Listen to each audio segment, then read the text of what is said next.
뉴스, 돈이 되는 뉴스만 전합니다. 프레스룸 라이브 윤지원입니다. 우리 시간으로 오늘 오전 7시였죠. 트럼프 대통령이 긴급 기자회견에 나섰습니다. 반짝급등이었지만 하루 만에 $30 가까이 오른 기름값에 마음이 다급해진 걸까요? 트럼프 대통령 이렇게 얘기했습니다. I hope it's not going to be needed, but if it's needed, we'll escort them right through. Well, we're looking to keep the oil prices down. I knew oil prices would go up if I did this, and they've gone up probably less than I thought they'd go up. 네, 제 뒤로 지도가 펼쳐져 있습니다. 여기 우리나라로 향하는 중동발 유조선들을 그린 지도입니다. 보시면 여기에 이란이 있고요, 사우디아라비아가 있습니다. 그리고 바로 이곳이 이 중동산 유조선들의 길목인 호르무즈 해협입니다. 이 호르무즈 해협이 뚫리지 않는다면 여기 이 아람호, 24일 여수로 들어오는 아람호가 마지막입니다. 그러니까 당장 보름 뒤면 이 중동산 원유가 완전히 끊길 위기에 놓인 겁니다. 트럼프 대통령 정말 보름 안에 이 호르무즈 해협을 장악할 방도가 있는 걸까요? 지금부터 대담으로 풀어보겠습니다.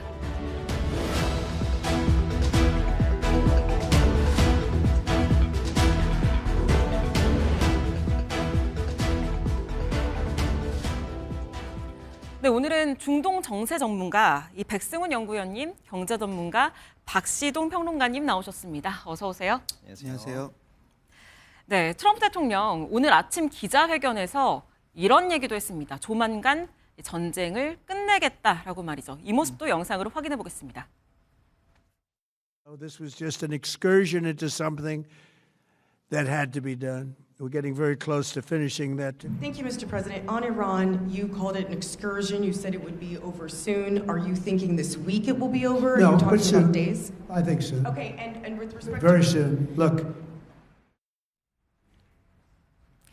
네, 유가가 예상보다 덜 올랐다. 앞서서 오프닝 싱크에서 이런 내용이 나왔습니다. 이렇게 너스레를 떨기는 했지만 트럼프 대통령 굉장히 다급한 것처럼 보였어요. 박시동 평론가님. 네, 사실은 뭐 지정학적인 문제나 국제정치적인 문제로 이번 이러한 문제를 해석할 수도 있겠습니다만은 경제적인 측면에서 가장 중요한 것은 사실 유가입니다. 유가는 단순한 리스크가 아니고요, 실존하는 실제적으로 경제적인 문제거든요. 최근에 일단 전장에 관한 상황이 안 좋아지다 보니까 네. 특히 이제 뭐 호르무즈 해협의 좀 장기적인 봉쇄라든지 또는 이 산유국들에 대한 정유시설의 공격. 또는 어떤 감산에 대한 움직임 이런 것들 때문에 유가가 조만간에 천정부지로 오를 수 있다라는 우려가 그렇죠. 일단 있었거든요.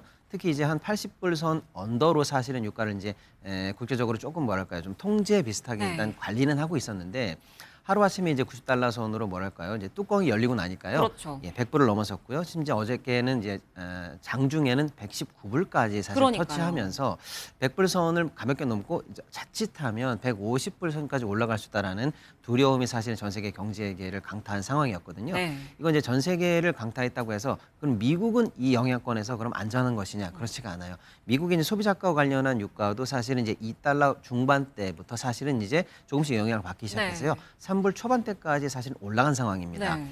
유가가 올라간다면 당연히 물가 부담이 생기게 되고요. 그렇죠. 물가 부담이 생기게 되면은 금리 관련해서 인플레가 우려되기 때문에 금리를 낮추지 못하고 심지어는 이제 동결하거나 올릴 가능성까지 생길 수 있거든요. 네. 그렇다 보면은 트럼프 대통령 입장에서는 중간 선거라든지 이런 걸 고려할 때 굉장히 안 좋은 상황에 처해질 수도 있고요. 네. 한편으로는 이제 국채 금리까지도 같이 건드려지면서 트럼프 대통령이 가장 싫어하는 국채 관련한 변동성까지 키우는 문제까지 생길 수 있기 때문에 지금 사실은 트럼프 대통령 입장에서는 유가의 상승세를 더 이상 방치할 수 없다라는 상황적 인식, 또 그걸 충분히 고려하고 있다라는 모습들, 이런 걸 이제 간밤에 보여줬다, 이렇게 좀 볼 수가 있겠습니다. 네, 이 유가 급등에 굉장히 기민하게 대처를 했다 이렇게 보이는데, 백승훈 연구위원님, 지금 오늘 트럼프 대통령이 어쨌든 조만간 전쟁을 끝낼 거다라는 얘기를 했단 말이에요. 그런데 이번 주는 아니다라고도 얘기를 했어요. 그럼 이 조만간이 언제가 될 거냐? 결국 초미의 관심은 이건데 어떻게 보시나요? 지금 아마 저는 계속해서 장기적으로 갈 수 없다라고 말씀을 드렸던 게 이유가 이렇습니다. 왜냐하면 지금 미국이 이번 전쟁에서 하고 싶었던 목적은 거의 다 속이 달성했습니다. 이란 지휘 통제망의 네트워크를 와해시켰고, 네. 그다음에 그 비대칭 전력인 드론과 탄도미사일을 포함한 공군력도 다 와해시켰고, 네. 그다음에 지금 해군력도 거의 겸열시켰다 얘기하고 있지 않습니까? 네. 그 해군력이 지금 호르무즈협 지정학적 리스크를 올리는 그런 군사작전을 하는 해군이 그걸 했거든요. 네. 다 없앴습니다. 그러면 지금 트럼프 대통령이 할 수 있는 거는 유일하게 정권 교체까지 몰아붙이는 건데 그렇죠. 그것은 지상군 파견이나 아니면 지상군에 준하는 어떤 세력이 같이 합동작전을 하지 않으면 네. 성공하기가 힘든 일입니다. 그러니까 미국 입장에서도 지금 지상군을 파견하면 몇 개월 더 끌게 될 것인데 지상군 파견할 수 있는 역량과 능력이 지금 안 되거든요. 그리고 네. 그걸 미국에서도 마가 지지자들도 원하지 않고요. 그렇다고 하면 지금 트럼프 대통령은 이 전쟁을 끝내고 싶어하는 게 보여집니다. 그렇죠. 왜냐하면 목적은 다 달성했고 그래서 지금 그런 상황이라고 보고 지금 뭐 일주일이냐 기자들은 시기가 중요하니까 일주일 이내 언제나 묻고 있지만 트럼프 대통령이 이미 그 기자회견에서 나는 전쟁을 끝내고 싶다라고 하는 것을 충분히 보여준 그 기자회견이라고 보시면 될 것 같습니다. 아무래도 중간 선거가 있기 때문에 지금 전쟁을 길게 끌고 가는 게 너무나 큰 부담이다 이렇게 보고 있는 것 같아요. 그런데 호르무즈 해협이 지금 장악된 게 지금 봉쇄된 것이 가장 문제란 말이에요. 트럼프 대통령은 이 해협을 장악하겠다, 미국이 장악하겠다라고 얘기를 했는데 이게 실질적으로 가능한 부분이라고 보시나요?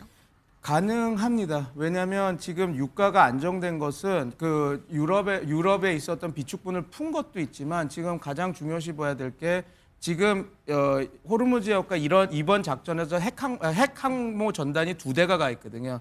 조지 워싱턴 항모와 그다음에 제럴드 포드 항모가 가 있는데 보통 네. 어떻게 배치가 되냐면 하나는 호르무즈 안쪽에서 그 작전을 하고 하나는 지중해 쪽으로 갑니다. 그래서 거기서 이제 공동 작전을 하는데 지중해 쪽에 있었던 제럴드 포드 함이 3월 7일 날 수에즈 운하를 통해서 홍해에 왔다. 그리고 지금 제가 최근 봤더니 아덴만을 지나서 아라비아해까지 왔다 그러거든요. 네. 아라비아해는 오만 있는 쪽에 온 겁니다. 그건 뭐냐면 제랄드 포드 함으로써 호르무즈 해협을 뚫어내겠다. 네. 그래서 지금 막혀 있는 병목을 이렇게 뚫어내겠다라는 사인을 보내니까 지금 유가가 80달. 이렇게 미국이 군사적으로 안전한 조치를 취하는구나라고 하는 시그널이 시장에 가니까 80달러로 떨어진 것도 있거든요. 네. 비축분을 푼 것도 있지만 그래서 지금 앵커님이 질문하신 과연 미국이 호르무즈 해협을 뚫을 수 있을까?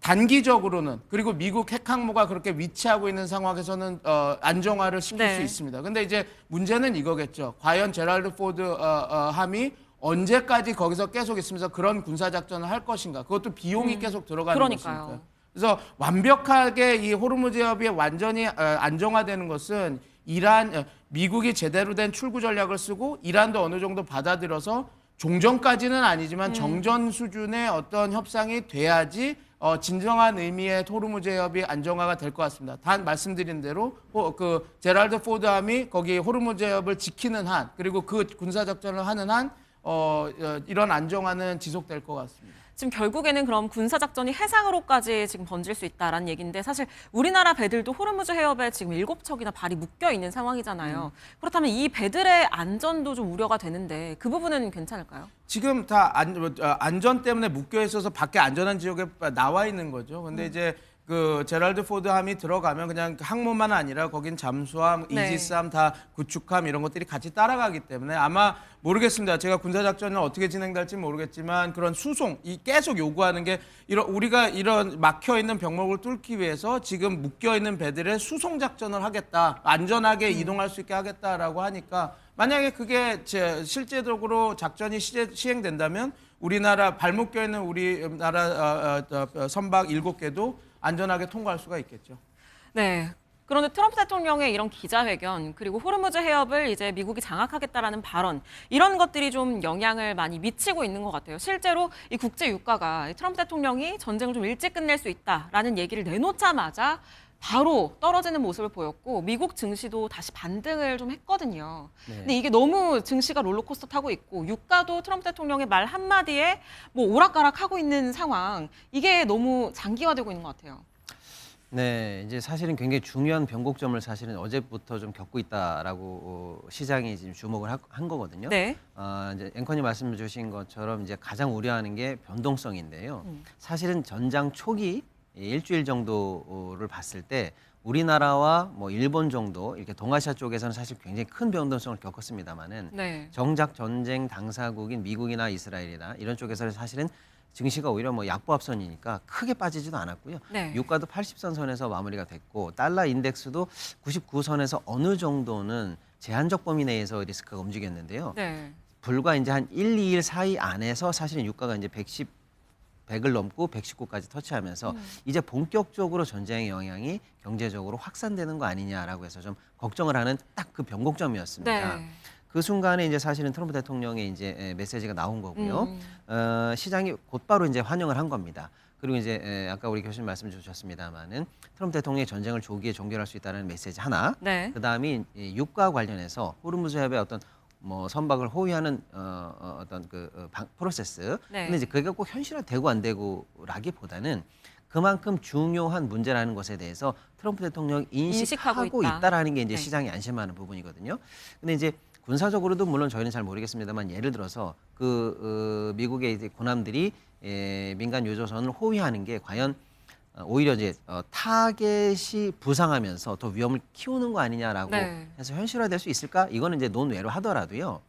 가장 이제 사실은 이제 시장에서 신경 쓰는 건 그런 부분은 과연 이제 현실화될 수 있을 것이냐 없을 것이냐 조금 지켜본다라는 거예요. 그런데 네. 직접적으로 그러니까 쉽게 말하면 방금 말씀드린 건 어미다라고 보면은요. 현찰이 있어요. 현찰은 뭐냐면 G7 국가들의 비축류 방출입니다. 그렇죠. 이것은 과거 사례도 몇 번 있었거든요. 근데 실제로 선진국들이 비축류를 방출하기 시작하면 기름값은 절반 이하로 떨어진 사례가 여러 번 목격됐습니다. 네. 시장에서는 오히려 이제 그 방침이 가장 현실적으로 영향을 줬다 이렇게 볼 수가 있겠습니다. 어쨌거나 당분간의 변동성이 커지는 장세에서 네. 어제 밤 사이를 통해서 증시와 유가 관련해서는 변동성이 제한된 범위 내로 수렴하는 모습으로 중요한 변곡점을 넘어섰다라는 게 중요한 의미가 될 수 있을 걸로 보입니다. 네, 어쨌든 뭐 국제적인 경제 상황도 그렇고 트럼프 대통령의 오늘 아침 기자회견에서도 그렇고 이 미국은 전쟁을 좀 빨리 끝내고 싶다 이런 조급함이 읽힙니다. 하지만 전쟁을 혼자 끝낼 수는 없는 거잖아요. 이스라엘도 걸려 있고 또 이란도 지금 계속 버티기를 하고 있는 상황이어서 이 전쟁이 조기에 끝나지 않는다면 이 국제 유가가 150에서 웃돌 수 있다. 또 심지어 이란은 국제 유가 200달러까지 갈 수 있다라고 이렇게 공언을 하고 있는데요. 이 모습도 영상으로 확인해 보시죠. دلار را دارید این بازی را ادامه دهید و من نصر الا من عند الله العزیز الحکیم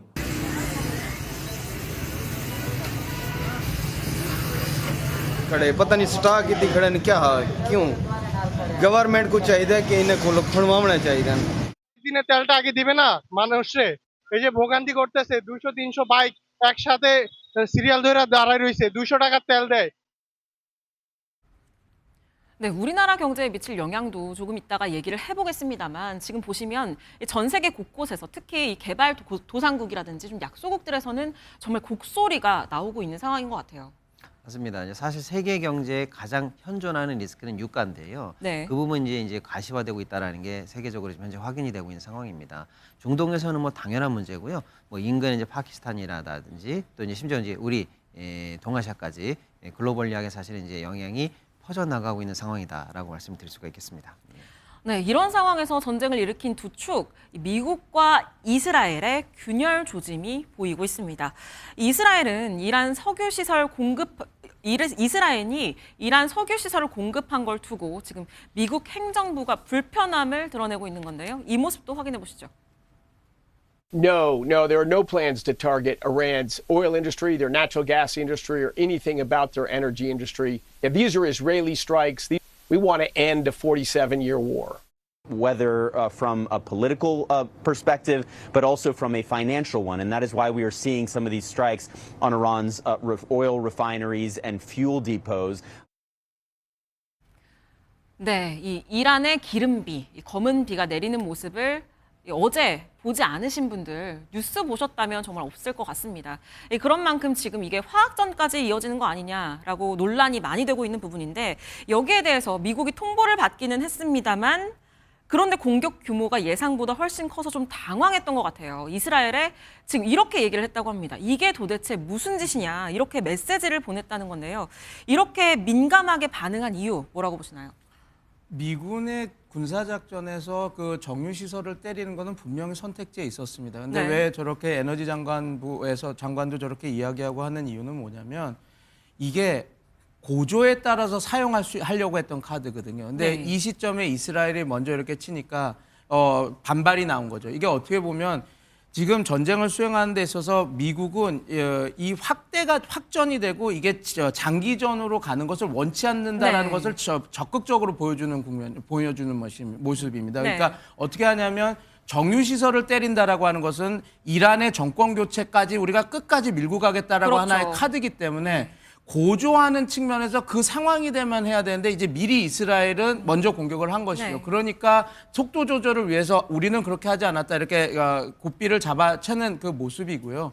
그래서 저 측면에서 우리가 한 가지 더 행간을 읽어야 될 게 미국은 전쟁을 장기화로 가기를 원하지 않는구나. 왜냐하면 저런 이란 석유시설, 산업시설을 때리면 이제 어떻게 되냐면 이란 정권 입장에서는 우리가 쓸 수 있는 모든 무기도 끝났고 우리가 생존할 수 있는 그 젖줄도 다 끊기는구나. 그러니까요. 그러면 우리가 다 여기서 산화하더라도 끝까지 싸워야 되겠다라는 네. 그런 잘못된 메시지가 갈 수 있기 때문에 저렇게 메시지 관리를 하고 저 컨틴전시 플랜으로 이렇게 끌어내는 겁니다. 그래서 우리가 여기서 파악할 것은 미국이 전쟁을 장기전으로 끌려고 하는 생각은 없구나. 그리고 네. 이 전쟁을 물론 최악의 경우에는 정유시설과 끝까지 이렇게 가는 것도 넣어 있지만 지금 상황에서는 상당히 이 전쟁을 빨리 끝내려고 하는 하나의 지금 근거로 좀 보시면 좋을 것 같습니다. 네, 지금 말씀하신 네. 그리고 저 정유 시설에 관한 공격은 물론 이제 이란을 상대하는 미국과 이스라엘의 뭐랄까요 속내가 조금 다른 부분을 네네. 보여줬다. 예를 들면 뭐 미국 입장에서는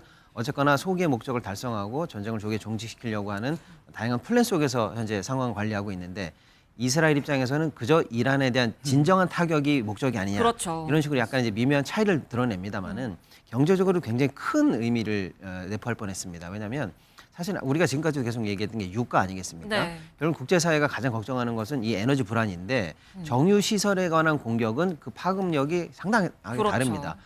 개전 초기에 카타르 유전이 멈추면서 하루아침에 하루 만에 가스 가격이 50%가 오른 적이 있거든요. 네. 유럽이 이 부분에 관해서 민감하게 반응한단 말이에요. 똑같습니다. 그래서 이란에게 취해진 공격에 대한 보복으로 사우디의 정유시설을 노렸다라든지 바레인의 석유 탱크를 노렸다라든지 이런 보도가 나올 때마다 사실 유가 관련해서 굉장히 상방 압박을 주고 있는 상황이거든요.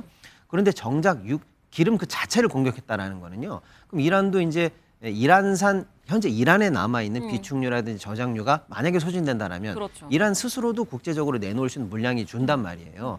그런 영향도 당연히 직접적으로 안 좋은 영향을 줄 수 있고 이란이 보복으로 그야말로 이제 이 중동 여러 나라에 대해서 맞보복으로 정유시설을 진짜로 공격한다라든지 하면은 이거는 뭐 걷잡을 수 없는 유가 불안을 일으킨단 말이에요. 이거는 국제사회가 원하지 않는 방향이다. 네. 경제적으로 굉장히 지금 우려하는 부분이다. 이렇게 좀 굉장히 안 좋은 해석을 지금 현재 나오고 있는 상황입니다. 네, 그렇습니다. 트럼프 대통령의 입장에서도 지금 이스라엘과 이 미국의 전쟁 목적 자체가 다른 부분, 이 부분에 대한 고심이 굉장히 깊을 것으로 보이고요. 또 다른 논란이 있습니다. 이 전쟁 초반이었죠. 이 미국이 이란을 폭격했을 그 당시에 이란의 한 초등학교가 이 폭격을 당하면서 180명 정도가 죽었습니다. 초등학생 그리고 교사들, 민간인들이 굉장히 많이 희생됐단 말이에요. 이걸 가지고 미국과 이란이 지금 진실 공방을 벌이고 있는데요. 오늘 기자회견에서도 이 질문이 나왔습니다. 영상으로 보시죠.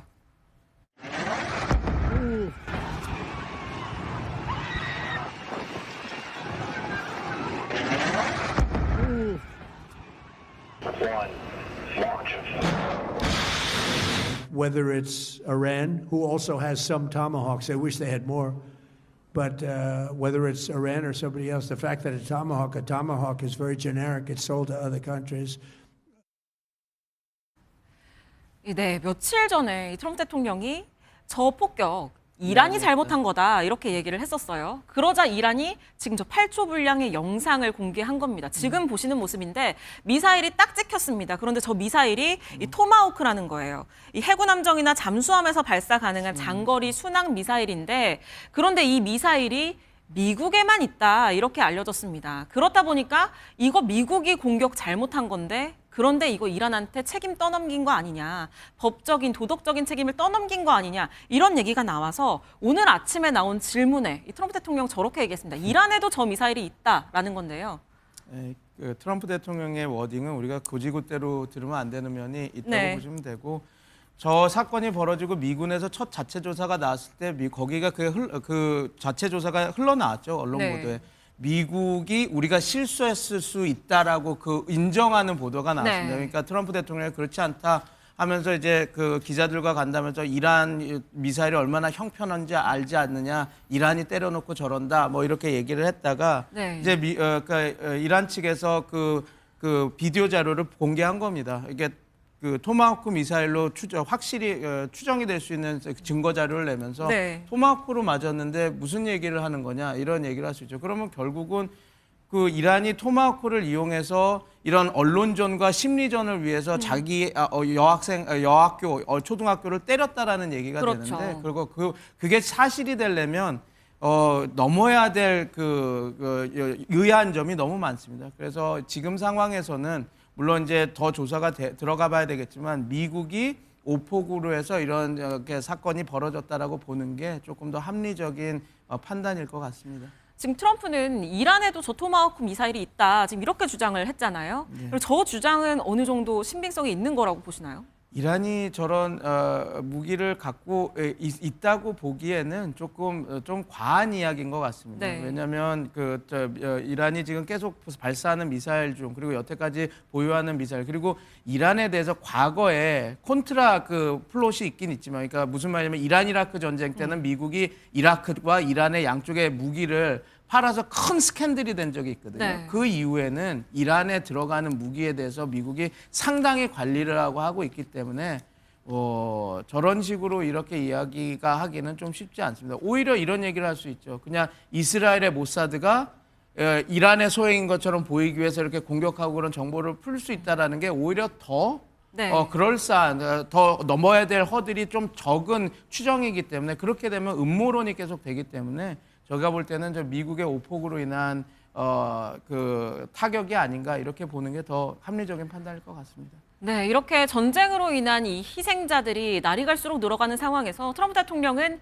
평소와 같은 일정을 계속해서 수행을 하고 있습니다. 오히려 이런 모습을 과시하는 것 같은 그런 태도도 보이는데요. 심지어 이 지난 주말에는 평소에 굉장히 골프 광으로 유명하잖아요. 골프를 치는 모습이 이 네티즌들에게 포착이 됐습니다. 이 모습 영상으로 확인해 보시죠. Now we have a big decision to make. You know that. Not easy. Not easy. We have a country that's been, for 47 years, they've been knocking out ships, killing people, lots of people.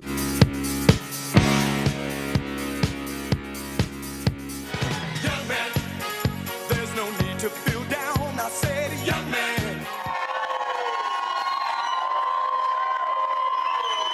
Now, okay, you ready? Can you handle this? Hamburgers for all. Don't eat too much. Don't eat too much. Right?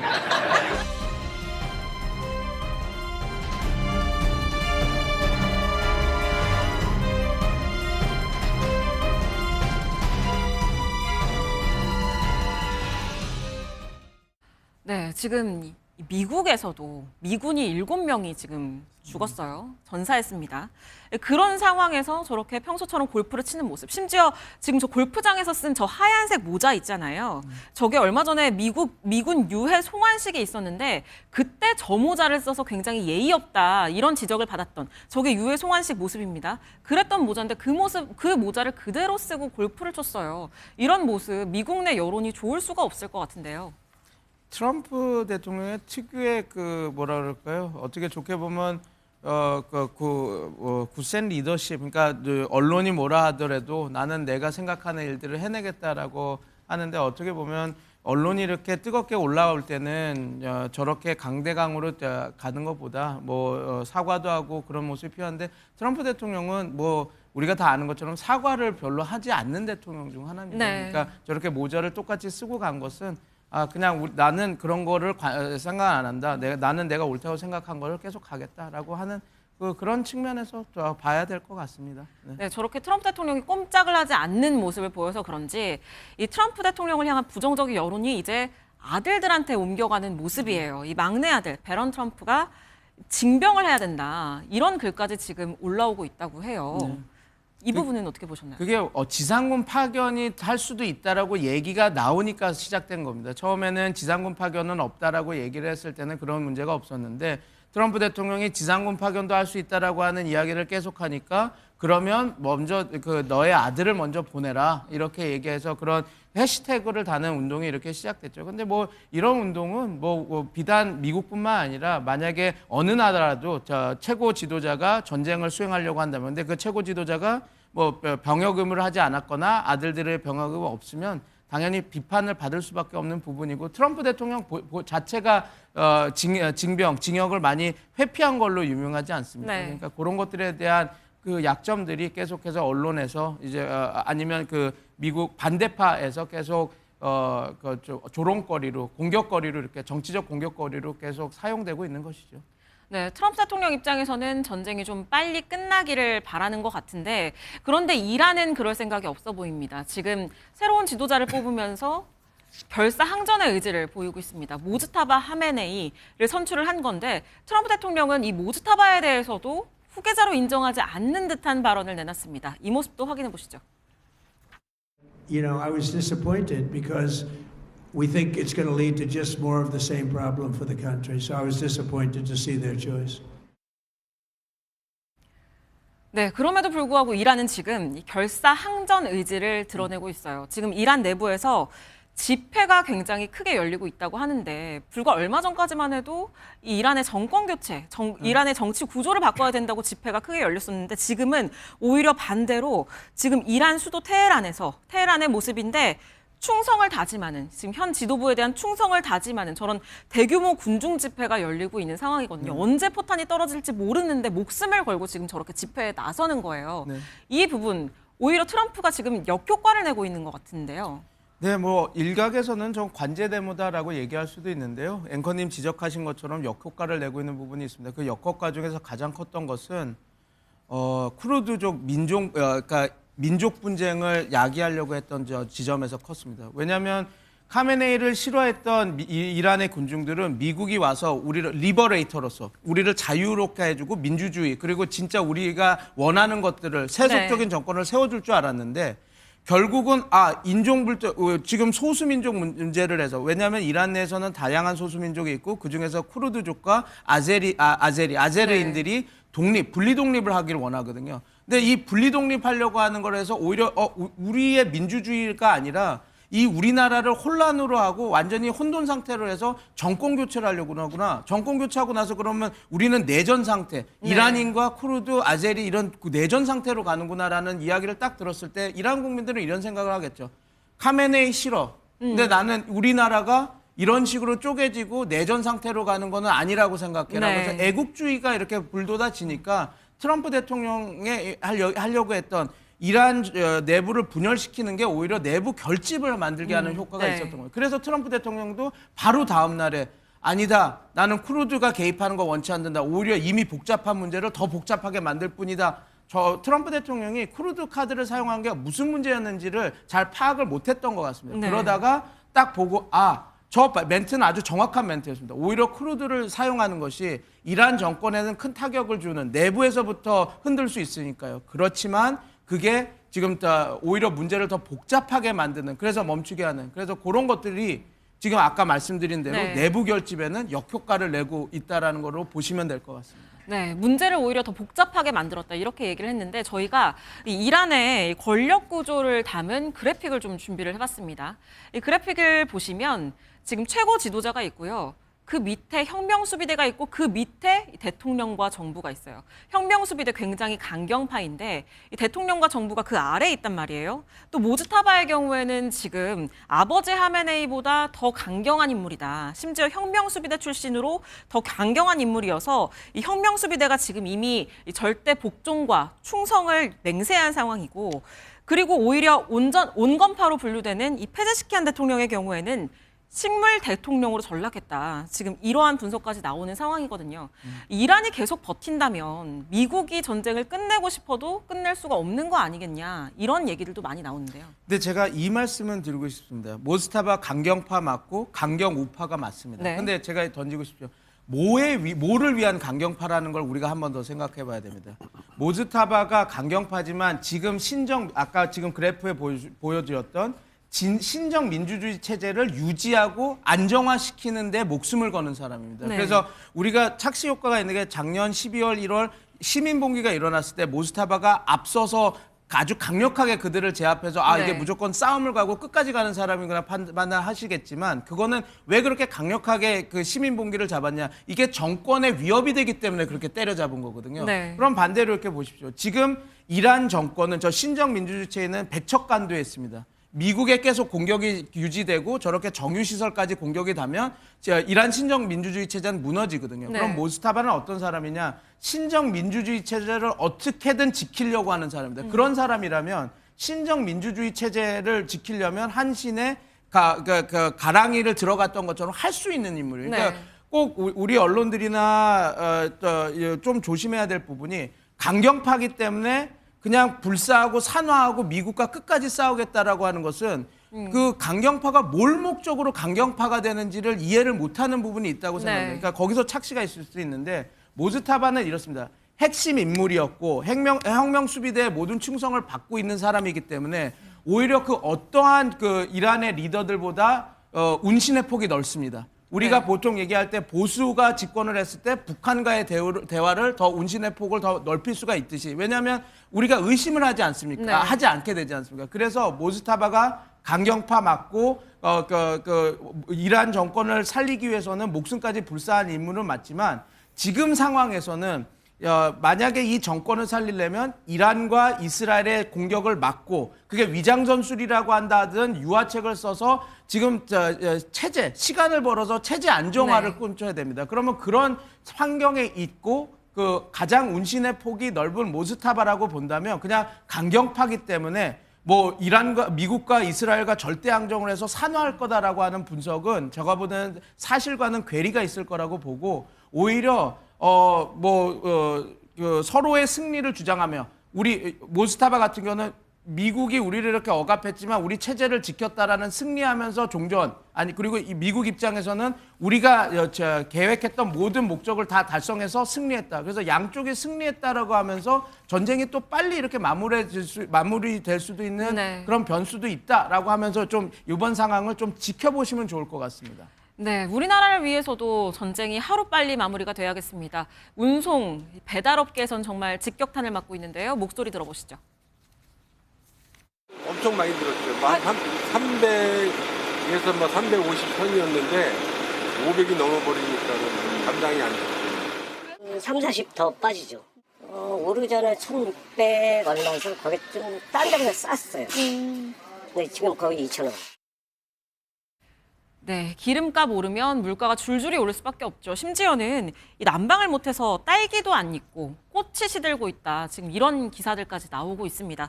그래서 정부가 이 석유 최고 가격제를 30년 만에 꺼내 들었습니다. 정부가 최고 가격을 정하겠다 이건데 효과가 있을까요?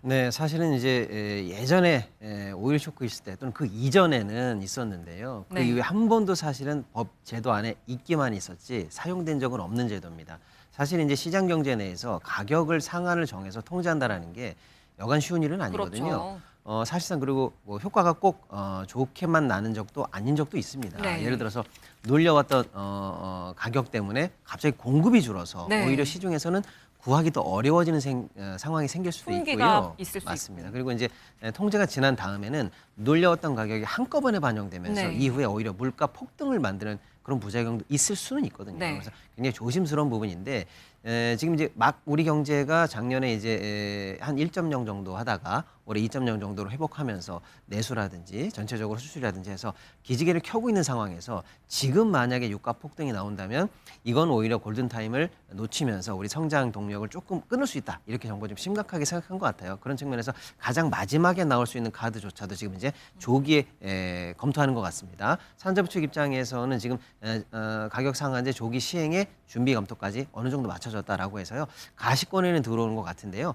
최근에 있는 이 유가의 변동폭을 이제 예의주시하면서 정부가 실행할 걸로 보이는데 만약에 실행된다면 일단은 효과가 있죠. 그런데 이제 단계적으로 예를 들어서 유류세 인하분 확대라든지 네. 또 이제 비축류 같은 것들을 보면서 시중에 이제 공급되는 물량을 보면서 아마 할 걸로 보이고 초기에 바로 들어가기는 조금 부담스러운 측면이 있지 않을까 이런 생각을 좀 해봅니다. 네, 정부도 여러 가지 카드를 복합적으로 좀 검토를 하고 있겠죠. 네, 지금까지 박시동 평론가님 그리고 백승훈 연구위원님이셨습니다. 감사합니다. 감사합니다.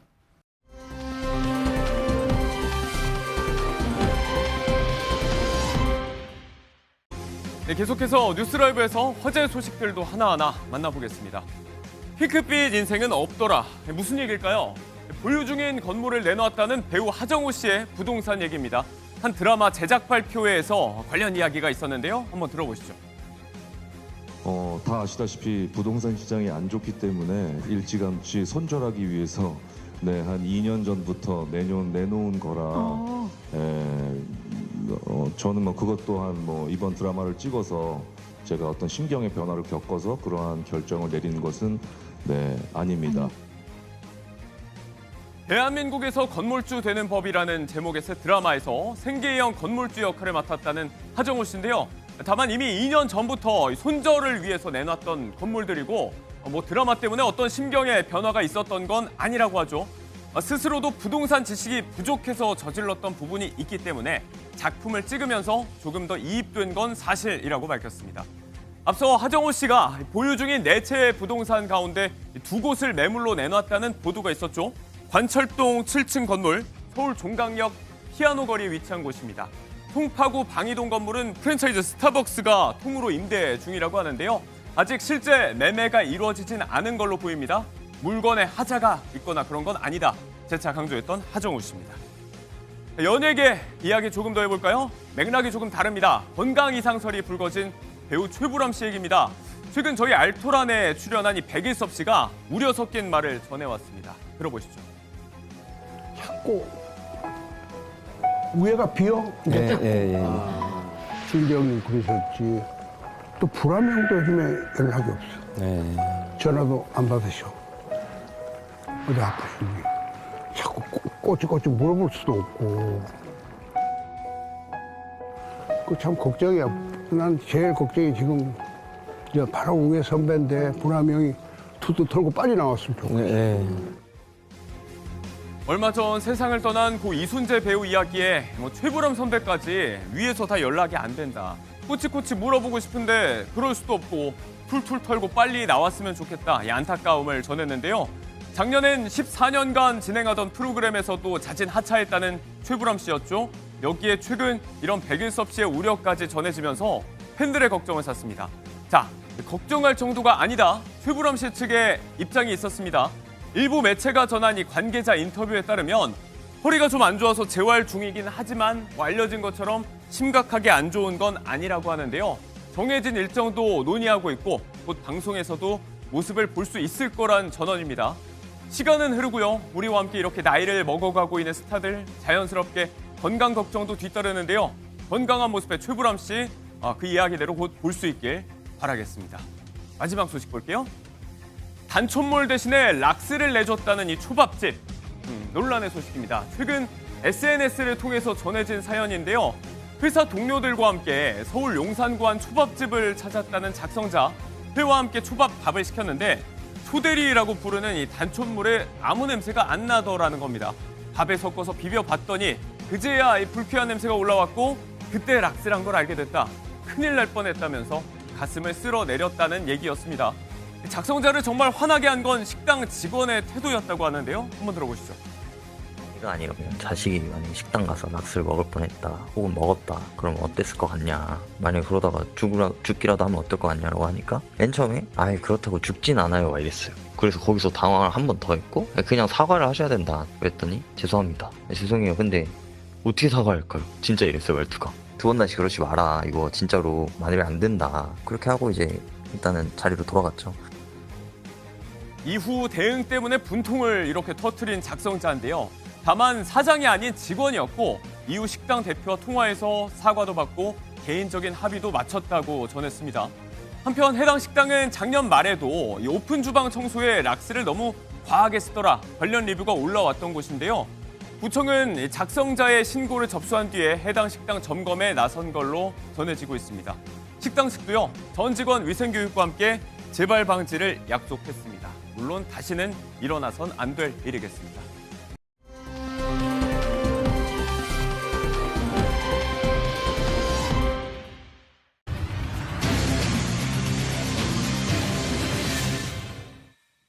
네, 유한솔의 오늘 머사니 시작해 보겠습니다.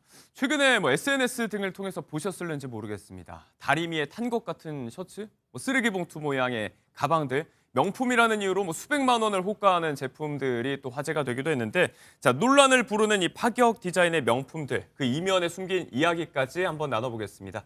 트렌드 코리아 소비 트렌드 분석센터 이혜원 연구위원님, 일타 수강생 박진아 아나운서 두 분과 함께합니다. 어서 오세요. 안녕하십니까.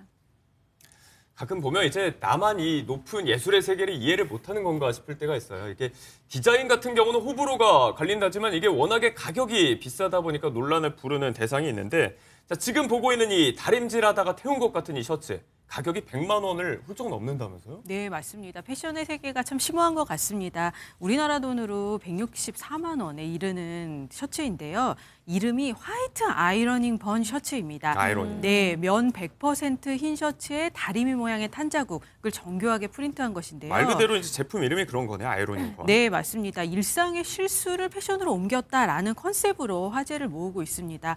더 놀라운 거는요.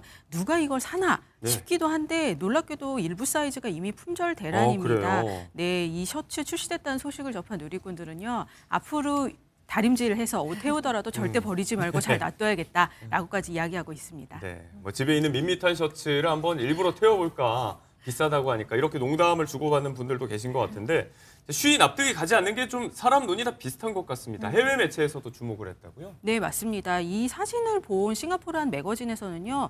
옷을 다림질하다 실수로 태웠더라도 버리기 전에 한 번 더 생각하자라고 이야기했습니다. 다림질하다 태운 자국이 오히려 오뜨쿠띠리가 되는 시대다라는 거죠. 오뜨쿠띠리가 네, 뭐예요? 오뜨쿠띠리라는 건요. 소수 고객만을 위해서 제작되는 맞춤복을 뜻합니다. 그러니까 말 그대로 예술의 경지까지 이른 하이 패션을 의미하는데요. 네, 온라인에서도 누구나 집에서 손쉽게 만들 수 있는데 이런 디자인이 수백만 원 가치가 있을까? 이런 논쟁이 있습니다만 이러한 황당 디자인 고가 전략이요. 하나의 흐름으로 자리 잡고 있습니다. 네. 사실 이런 분야에서 일가견이 있는 브랜드가 있는데 이제 이탈리아의 명품 브랜드 발렌시아가 많이들 아실 것 같습니다. 여러 차례 파격적인 디자인의 제품이 나올 때마다 이제 도마 위에 올랐었잖아요. 네, 그렇습니다. 지난 겨울 시즌에 상품이 나온 게 하나 있는데요. 남성용 가방입니다. 근데 생긴 게 꼭 종량제 봉투처럼 생긴 겁니다. 지금 화면에 나오고 있는 네, 저거죠, 네. 종량제 봉투랑 비슷하게 생긴 디자인인데 남성용 토트백 147만 원에 달한다고 이것도 100만 원이 합니다. 넘고요. 네, 진짜 종량제 봉투처럼 일반적인 폴리에틸렌이 들어간 게 아니라요. 소재는 가장 강력한 섬유 조직을 썼다고 합니다. 예. 로고도 박혀 있고 주소 등도 적혀 있는 이런 패션 가방인 건데요. 이 외에도 또 종이컵 모양의 가방을 출시하기도 했습니다. 종이컵 모양의 종이컵이요. 가방이요? 진짜 종이컵처럼 들고 다니지만 물은 넣을 수 없는 그런 종이컵 모양의 가방이었습니다. 저게 지금 텀블러나 일회용 컵이 아니고 가방인 거예요? 네, 그렇습니다. 이게 가격이 842만 원에 달한다고 그래요? 합니다. 실제로 이게 이러한 가방들이나 이런 제품들을 보고 소비자들의 반응은 다양했는데요. 그중에서도 비판 섞인 목소리가 많았습니다. 800만 원 버리는 방법 쉽지 않을 것 같다. 이렇게 하면 되지라는 말을 한다든지 또는 과연 누가 살지 사회 실험해보는 것 같다. 이런 반응을 보이기도 했습니다. 네, 이 밖에 또 재작년에는 감자칩 봉투 모양의 지갑이 나와서 또 화제가 되기도 했었는데, 비닐봉투라든지 일회용 커피컵, 과자 봉지, 공통적으로는 일상 속에서 쉽게 찾아볼 수 있고 또 이제 쓰임을 닿으면 쉽게 버려지는 그런 물건들이잖아요. 자, 이런 데에서 지금 모티브를 유독 일관적으로 찾아낸다는 건 이유가 있을 것 같아서 이런 것들을 통칭하는 어떤 기조가 있다면서요? 네, 맞습니다. 이러한 느낌을 포버티 시크라고 부릅니다. 포버티 시크. 네, 값싼 일상 물건이나 낡고 해진 스타일을 고급 패션으로 재해석하는 것을 이야기합니다. 발렌시아가의 크리에이티브 디렉터가 이야기한 것도 있는데요. 일상의 평범한 시각에 기반을 해서 평범한 게 어디까지 패션이 될 수 있는지를 기대한다라고 이야기했습니다. 많은 패션 전문가들은요. 이러한 스타일에 대해서 깊이 있는 예술적이고 사회적 의미까지 부여를 합니다. 네. 기존의 틀과 경계를 깼다라고 이야기를 하는 것이거든요. 그래서 고급 브랜드의 로고와 멋진 프린트가 들어가 있지만 어쨌든 기본 디자인이 누구나 다 아는 물건이거든요. 이런 사소한 제품이 명품 브랜드가 된다. 그렇게 그렇게 해서 사소하지 않게 된다는 것이 혁신이다라는 것이 디자이너들의 이야기입니다. 네. 앞서 이제 특정 브랜드의 비닐봉투를 본뜬 가방 디자인 이야기를 했었는데 이 경우는 뭐 다른 브랜드도 비슷한 사례가 여러 개 있습니다. 이른바 완판의 아이콘으로 알려진 방송인 최화정 씨 같은 경우가 이제 다른 브랜드의 비슷한 디자인의 가방을 갖고 있는 걸로 알려져 있는데 뭐 주변에서 좀 원치 않는 오해도 사는 일이 있었던 것 같아요. 한번 영상을 보시겠습니다. 이건 셀린 하는 거예요? 아니면 그 셀린에서 뭐 사면 주는 거예요? 정말 신선하다. 이게 한 몇 년 됐어. 한 6, 7년 됐는데 그때 당시 95만 원인가? 거짓말 하지 마, 선배. 75만 원인가? 아, 진짜야. 근데 이거 내가 의외로 괜찮아요. 근데 의외로 잘 들어. 거짓말하지 말라고 했다가 몰라봐서 죄송하다고 했던 얘기가 또 누리꾼들의 웃음을 자아냈던 대목인데 자 이게 이런 PVC 소재 비닐 가방하고 가죽 파우치가 한 세트이긴 하다고 합니다. 다만 이게 8년 전 가격으로도 이미 한 7, 80만 원 했던 얘기인데 자 이런 일상에서 볼 수 있는 물건들의 명품 로고만 붙으면 그냥 명품이 되는 건가 하는 반응이 따라오는 것도 좀 자연스럽습니다. 관련해서 또 소개해 주실 다른 사례들도 있죠? 네, 우리 책상 구석 어딘가에 있는 클립이 프라다와 만나면 머니 클립이 됩니다. 프라다가 지난 2017년에는요. 종이 클립 모양의 머니 클립이라는 이름으로 한정판 제품을 냈어요. 그러니까 우리가 흔히 보는 그 종이 끼우는 클립에 프라다 로고가 붙어 있는 건데요. 가격이 개당 약 21만 원입니다. 보통 일반 클립 가격은 수십 개에 한 1,000원에서 2,000원 정도인데 아무래도 가격이 천차만별인 거죠. 네. 평소 사무용품으로 알려진 클립이지만 요건 용도도 바뀌었고요. 또 크기도 커졌고요. 중요한 거는 소재가 스털링 실버라는 것으로 네, 은 함유율이 92.5%입니다. 좀 다르긴 하고요. 네, 맞습니다. 다음으로는 장갑인데요. 미국의 대표 브랜드 캘빈 클라인이 9억용 고무 장갑을 내서 세상에서 가장 비싼 가격에 선보였습니다. 약 42만 원인데요. 시중에서 구매할 수 있는 고무 장갑 디자인하고 완전 동일해요. 같네요. 네. 그리고 또 복잡한 전선을 정리할 수 있는 케이블 선도 패션이 될 수 있습니다. 스코틀랜드의 디자이너 크리스토퍼 케인이 낸 건데요. 예. 뭐 형형색색의 케이블 선을 목에 두르는 초크, 팔찌, 머리끈 등으로 이용할 수 있어서 사람들이 참신하다라는 반응도 있었지만요. 또 한편으로는 예. 아니 일상용품이 수십만 원에 판매되는 게 맞나라는 이야기들도 굉장히 많이 나왔었습니다. 네. 뭐 내구성이야 이런 게 다르긴 하겠습니다만 여기에 이 가격 책정에는 우리가 그려내는 어떤 감성, 로고와 함께 이런 것들이 더해져 있다라는 게 브랜드 측의 이제 설명인데 자, 의도적으로 망가진 디자인이 패션이 되기도 하잖아요. 예전에 한창 무릎 많이 터진 청바지 이런 게 유행하기도 했었는데 네. 자, 지금 소개할 사례들은 쉽게 말해서 이제 보법이 좀 다릅니다. 어떤 사례들이 있죠? 네, 일반 소비자들이 보기에는 조금 더럽게 보이는 망가진 듯한 그런 제품들입니다. 예를 들어서 옆면이 깊게 파인 남성용 탱크톱인데요. 실제로 이게 예. 109만 원인데 판매도 되고 품절까지 됐었고요. 또 다른 건 지금 화면에 나오는 것처럼 예. 떼낀 운동화. 저게 지금 새 제품인 거잖아요, 지금. 새 제품입니다. 예. 몇십 년은 세탁을 하지 않은 듯한 운동화지만요. 이게 백혈레 한정판으로 나와서 229만 원에 판매가 됐었다고 합니다. 네. 브랜드는 일부러 이렇게 과장되게 표현을 한 건 패스트 패션, 환경에 미치는 영향을 보여주고 싶었다라고 네. 합니다. 또 그런 얘기를 듣고 보니까 이런 구김, 해짐, 이른바 이 더티 포인트가 한편으로는 손때 묻은 이 물품에 대한 애착을 보여주는 게 아닐까 네. 이렇게 해석하는 소비자들도 있었습니다. 자, 그렇다고 해도 이제 이건 정도가 좀 심하다는 의미에서 저렇게 다 떨어진 건 진짜 누가 사 하는 분들도 분명히 보시는 분들 가운데 계실 것 같아요. 그런데 있다고 합니다. 심지어 잘 팔리는 경우가 있다면서요. 네, 맞습니다. 가장 대표적인 네. 아이템이요. 몇 해 전 배트멍에서 나왔던 물류회사 DHL이라는 로고가 새겨진 티셔츠입니다. 예. 다른 사람들이 보면 택배회사 직원인가 싶은 티셔츠인데요. 셔츠 한 장에 무려 $330, 한국 돈으로 약 38만 원. 됐었습니다. 택배 테이프를 좀 감하는 것 같은 그런 디자인인 거네. 네, 맞습니다. 패션계에서 그러다 보니까 여러 논쟁이 있었어요. 그런데 오히려 이 브랜드는 단숨에 시장에서 주목받는 브랜드로 자리를 잡았습니다. 예. 이 헐리우드 스타들도 많이 입었고요. 또 중요한 게 SNS도 결함이 오히려 럭셔리의 틀을 바꾼다. 예. 묘하게 세련됐다라는 평들을 많이 바꿨습니다. 네. 일부 누리꾼들은 해당 제품을 밈 혹은 퍼포먼스 혹은 입을 수 있는 예술이다라고까지 고평가를 했습니다. 네. 판매 자체가 이렇게 호조일 때도 있지만 사실 그 브랜드가 진짜 노리고 있는 전략이라고 이야기를 했잖아요. 그러니까 앞서 이야기했던 이런 부정적인 반응들조차 계산된 거다. 일종의 노이즈 마케팅이라는 분석이 좀 힘을 얻고 있어요. 네, 맞습니다. 이런 제품들 출시되면요. 결국 다들 기발하다, 재밌다, 창의적이다라는 호평도 있고요. 또 장난이냐, 황당하다라는 평도 있습니다. 그래서 이러한 전략이요. 결국 의도된 결함의 상품화라고 부를 수 있습니다. 예. 앞서 말씀드렸던 다리미 셔츠처럼요. 일상의 실수나 허름함을 일부러 제품에 의식해서 희소성 있고 화제성 있는 제품으로 만들어내는 예. 겁니다. 이런 것에 소비자들이 비판적으로 반응하면 그런 반응들까지도 마케팅 예. 효과로 흡수를 하는 거죠. 그래서 이러한 디자인 논란들이 조금 강력한 마케팅이자 혁신이다라는 긍정적인 반응을 많이 보이고 있습니다. 비판하는 사람들끼리도 결국 그 브랜드 이름을 끊임없이 이야기를 하게 되거든요. 예. 그런 순간 이 마케팅이라는 게 많은 사람들의 입에 오르내리는 순간 성공이라고 말할 수 있기 때문입니다. 네, 지금 영상에서 저희가 보여드리고 있는 이제 우리가 이사할 때 많이 쓰는 박스 테이프라고 네. 하죠. 이 투명 테이프 모양의 팔찌를 또 앞서 이야기했던 발렌시아가 내놨는데 이 경우는 참 논란이 많았거든요. 자, SNS에서 언급량이 증대되면서 지금 말씀하신 대로 일종의 노이즈 마케팅, 바이럴로 이어진 대표 사례라고 우리가 정리를 해볼 수가 있을 것 같습니다. 자, 예전에는 낯설었던 게 이제 시간을 좀 거치면서 대중에게 익숙해지면서 주류가 되는 경우가 뭐 종종 있긴 했는데 이런 파격적인 디자인의 명품들도 그 선례가 될 수 있을지 나중에는 뭐 너나 할 것 없이 박스 테이프 차고 나오는 거고 어때요? 네, 이러한 시도가 낯설지 않고 점점 더 좋은 사례들 많이 나올 것 같습니다. 예. 처음 출시에 누더기 아니냐라고 말했던 찢어진 청바지, 또 페인트가 튄 무늬가 그려져 있었던 데님 자켓, 혹은 또 낡은 느낌의 데미지 스니커즈, 예. 지금은 모두 주류 트렌드로 당당히 자리 잡고 있죠. 그래서 이 명품 소비라는 게 기능보다는요, 희소성, 화제성이 훨씬 더 중요한 제품이 예. 되고 있습니다.